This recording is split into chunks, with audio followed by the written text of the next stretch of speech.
दोस्तों, आज हम बात करेंगे बिहार एनडीए में चल रहे चोर सिपाही के खेल की।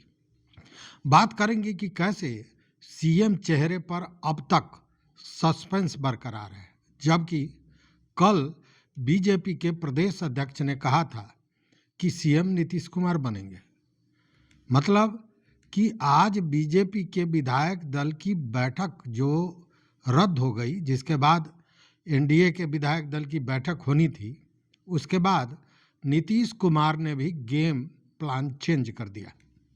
मतलब किस तरह बीजेपी का नीतीश कुमार के खिलाफ रचा गया गेम ही अब बीजेपी के लिए मुसीबत बनता जा रहा है।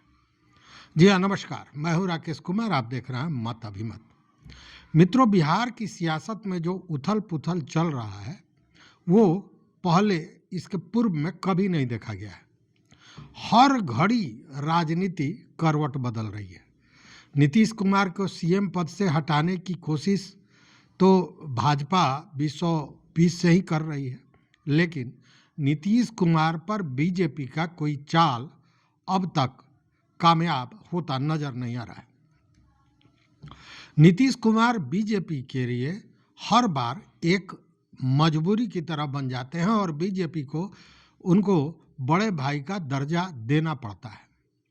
इस बार भी बीजेपी ने नीतीश के साथ खेला करने की पूरी तैयारी कर ली थी, जबकि लगातार नीतीश कुमार की पार्टी को एनडीए ने बड़े भाई की भूमिका में रखा।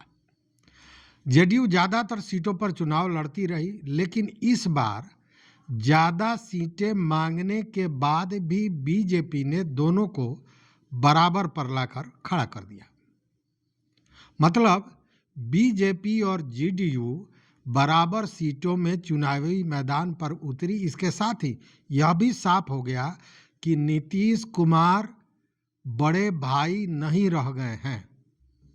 और सबसे अहम बात तो ये कि पहली बार सीएम उम्मीदवार के तौर पर उनके नाम की घोषणा नहीं की गई, जबकि इसके पहले हमेशा से एनडीए की तरफ से सीएम के तौर पर नीतीश कुमार के नाम की घोषणा होती रही है। लेकिन इस बार बीजेपी इस सवाल से बचती रही। लगातार अमित शाह से लेकर और सारे नेता इन सवालों से किनारा करते रह गए। अंत में पूछने पर अमित शाह ने तो यह कह दिया कि विधायक दल के नेता तय करेंगे, हम कौन होते हैं मुख्यमंत्री तय करने वाले। और जब नतीजे सामने आए तो खबरें ये चलने लगी कि बीजेपी अब अपना सीएम बनाने की तैयारी कर रही है। लेकिन बीजेपी का यह प्लान 2 दिनों के अंदर में ही फेल होता नजर आया, क्योंकि नीतीश कुमार ने अचानक पलटी मार ली। आज वे डिप्टी सीएम सम्राट चौधरी के साथ राजभवन गए थे। तैयारी तो यह थी कि नीतीश कुमार अपना आज इस्तीफा दे देंगे। कहा जा रहा था कि नीतीश कुमार आज इस्तीफा देंगे, खबरें चल रही थी। हमने भी कल अपनी खबर में ये बात कही थी। लगातार खबरें यह थी कि 17 नवंबर मतलब आज ही नीतीश कुमार अंतिम कैबिनेट की बैठक के बाद इस्तीफा दे देंगे, लेकिन नीतीश कुमार ने इस्तीफा दिया ही नहीं। और अब जदयू की तरफ से यह कहा जा रहा है कि पहले बीजेपी नीतीश कुमार को सीएम बनाने के नाम पर समर्थन देगी, यानी नीतीश नई सरकार बनाने का दावा पेश करने से ठीक पहले इस्तीफा देंगे। तो उससे पहले वो इस्तीफा देने को तैयार नहीं है, स्पष्ट हो गया। यानी कहा जा सकता है कि नीतीश कुमार को बीजेपी पर कहीं से भरोसा नहीं है। बीजेपी कोई भी खेल उनके साथ कर सकती है, यही उनको लग रहा है। और इसीलिए जेडीयू ने साफ कर दिया कि सीएम तो नीतीश कुमार ही रहेंगे, चाहे कुछ भी हो। बिहार में विधानसभा चुनाव के परिणाम सामने आ गए हैं और 14 नवंबर को नतीजे आते ही चर्चा फिर एक बार चल पड़ी कि क्या नीतीश कुमार को सीएम बनाया जाएगा या फिर बीजेपी उनके साथ महाराष्ट्र वाला खेला कर देगी। एनडीए के अंदर सीएम फेस को लेकर लगातार मंथन भी चल रहा है। बस नाम पर मोहर नहीं लग रही है।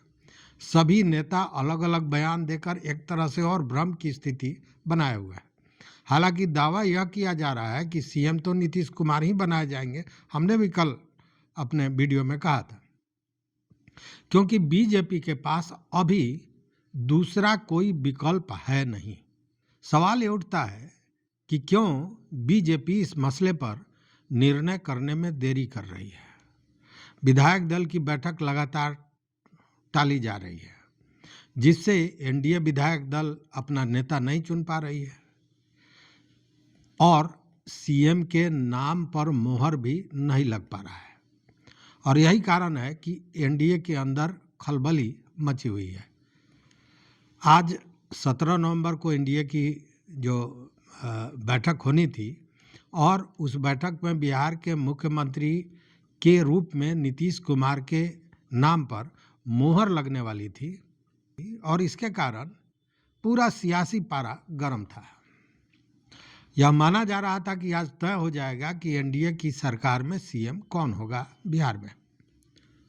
लेकिन इसी बीच बड़ी खबर आई कि बैठक की तारीख को टाल दिया गया है और अब एनडीए की बैठक 18 नवंबर को होगी।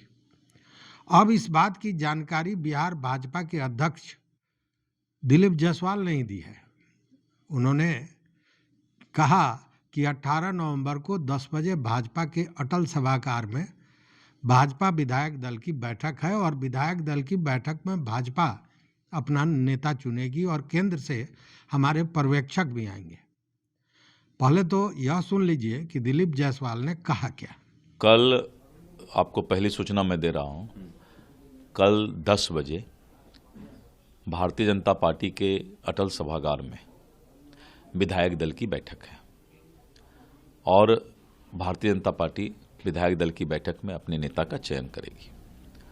उसमें केंद्र से भी हमारे ऑब्जर्वर आएंगे और उसके बाद जो है फिर एनडीए और फिर सरकार गठन का काम पूरा कर लिया जाएगा।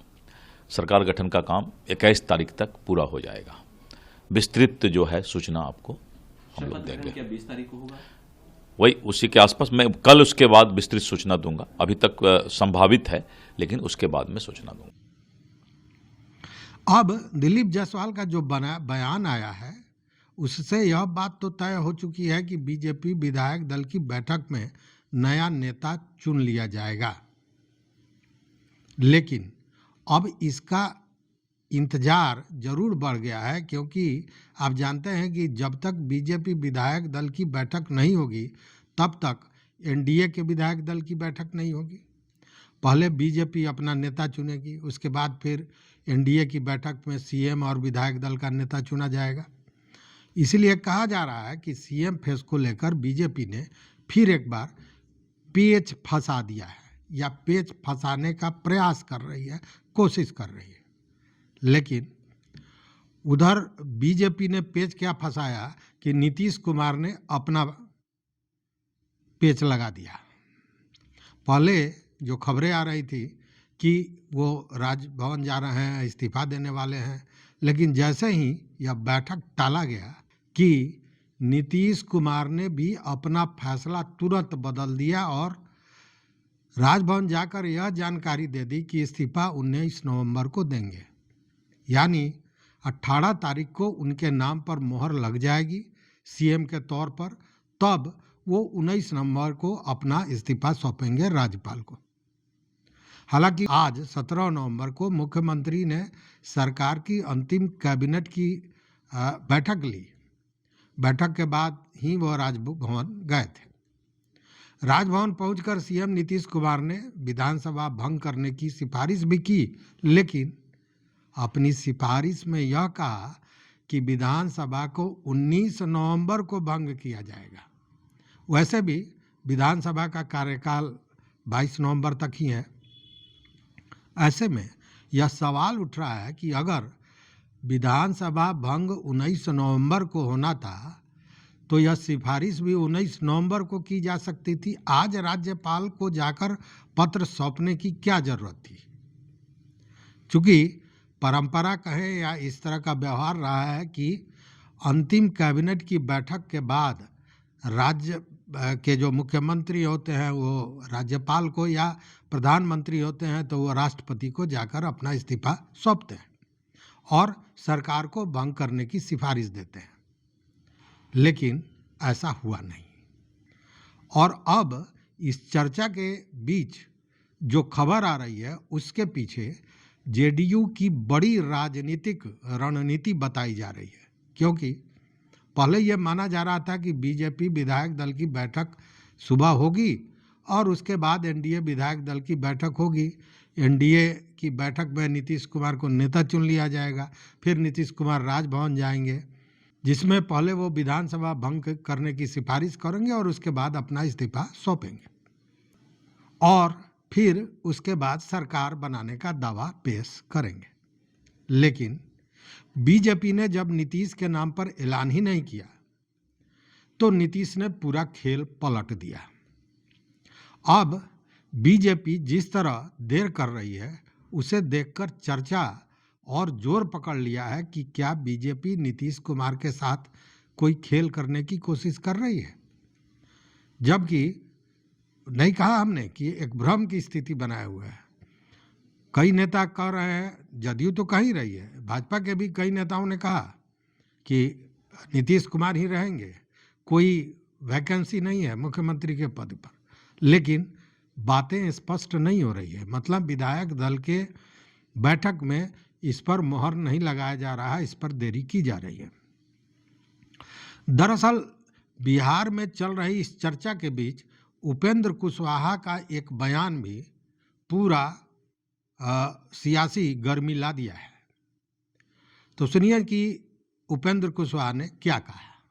विपक्ष के लोग तो बोल रहे थे कि बहुमत मिलेगा, उसके बाद फिर महाराष्ट्र वाली स्थिति यहाँ होगी। तो क्या स्थिति है सब लोगों को मालूम है। लोग आशंका व्यक्त कर रहे थे, जनता को भड़का रहे थे कि महाराष्ट्र में जिस तरह से सीएम बदल दिया इन लोगों ने यह होगा। लेकिन सब लोग देख ही रहे हैं कि नीतीश कुमार फिर से बिहार के मुख्यमंत्री बन रहे हैं।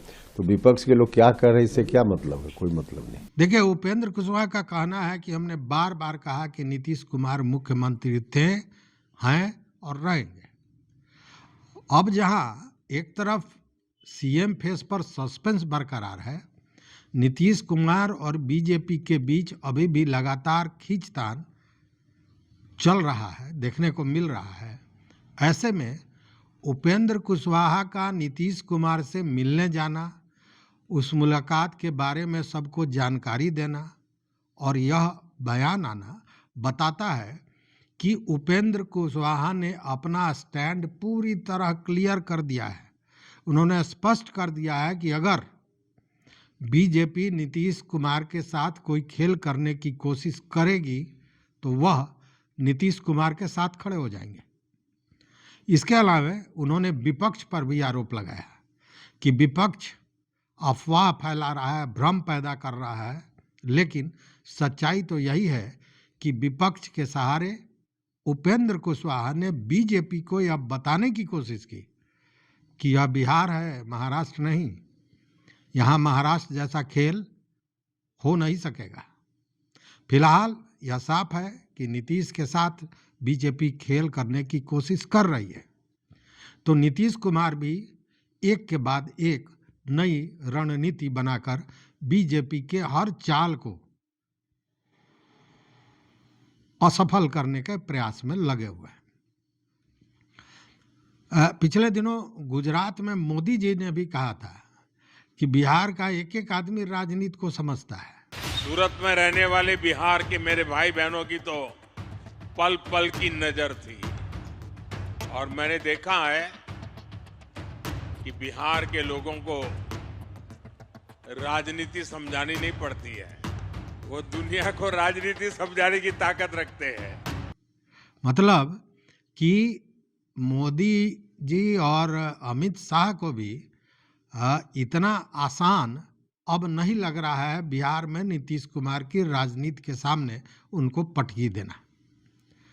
तो स्थिति साफ है, मतलब कि वो भी नीतीश कुमार की राजनीति के सामने कहीं ना कहीं मजबूर होने वाली स्थिति में नजर आ रहा है। अब देखना यह दिलचस्प होगा कि 18 नवंबर को नीतीश कुमार के नाम पर मोहर लगती है या कोई नई राजनीति खेल देखने को मिलती है। तो इस वीडियो में बस इतना ही। मित्रों, इस रिपोर्ट पर आपका क्या विचार है, आपका क्या मत है, आप निश्चित रूप से हमारे कमेंट बॉक्स में अपना विचार हमें बताइएगा। अगर अब तक चैनल पर नए हैं तो सब्सक्राइब कीजिए, लाइक कीजिए, दोस्तों के साथ शेयर कीजिए और जैसा मैंने कहा अपना विचार जरूर दीजिए, बहुत ज़रूरी है। बहुत बहुत धन्यवाद, बहुत बहुत धन्यवाद।